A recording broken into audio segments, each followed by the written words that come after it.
नाज़रीन किराम, इन दिनों मुल्क का सबसे बड़ा शहर कराची, जहां से हम ये ट्रांसमिशन भी कर रहे हैं, अमलन ये एक आफत ज़दा शहर का मंजर पेश कर रहा है। एक सानहे का दुख अभी इन कराची वालों पर कम नहीं होता कि दूसरा कोई बड़ा सानहा पेश आ जाता है।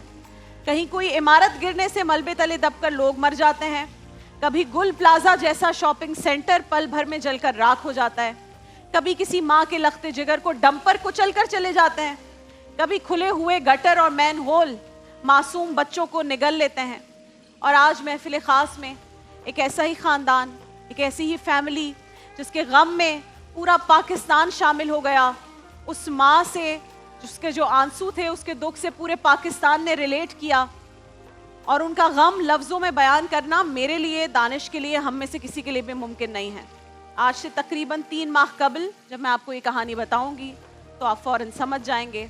30 नवंबर 2025 को नबील महमूद और उनकी अहलिया अपने 3 साला मासूम बच्चे इब्राहिम के साथ शॉपिंग के लिए, कराची का इलाका है नीपा चौरंगी, उसके करीब वाक़ एक डिपार्टमेंटल स्टोर जैसे आप माहाना ख़रीदारी के लिए जाते हैं, खुशी खुशी जाते हैं, एक्साइटमेंट के साथ जाते हैं, वैसे ही गए। ख़रीदारी के बाद जब वापसी के लिए वो दरवाजे से बाहर निकले तो नबील साहब थोड़े फासले पर पार्क की हुई अपनी बाइक की तरफ चले गए। पीछे उनका बच्चा जो था 3 साला मासूम बच्चा इब्राहिम, वो माँ के साथ आ रहा था। अचानक माँ का हाथ छुड़ाकर बाप की तरफ भागा और वहीं पर मौजूद एक खुले मैन होल में गिर गया। मैन होल पर ढकना नहीं था, विच इज़ सो यूजुअल इन कराची। हम बड़े हो गए हैं इसी तरह यही सब कुछ देखते हुए।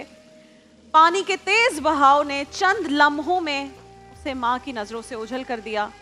कई घंटों की तलाश के बाद उस मासूम की, बच्चे की बॉडी तो बहुत दूर जाकर किसी एक और नाले से बरामद हुई। ये जो वाक़या था इसने दिल चीर दिए, कलेजे फाड़ दिए पाकिस्तानियों के, माओं के, वालिदैन के, जिनके ये सब जानते हैं कि हमारे बच्चे जब इस उम्र में होते हैं सब ने ये किया है।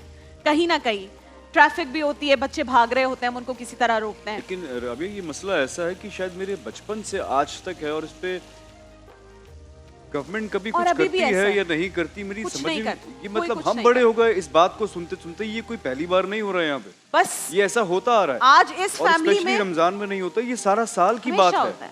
आज इस फैमिली में और शायद किसी और में फर्क ये हो कि जब हमारे साथ कुछ बुरा होता है हम फौरन से ब्लेम शुरू कर देते हैं, हम नाराजगी दिखाते हैं, हम कहते हैं अल्लाह मेरे साथ ऐसा क्यों हुआ, हम खफा हो जाते हैं।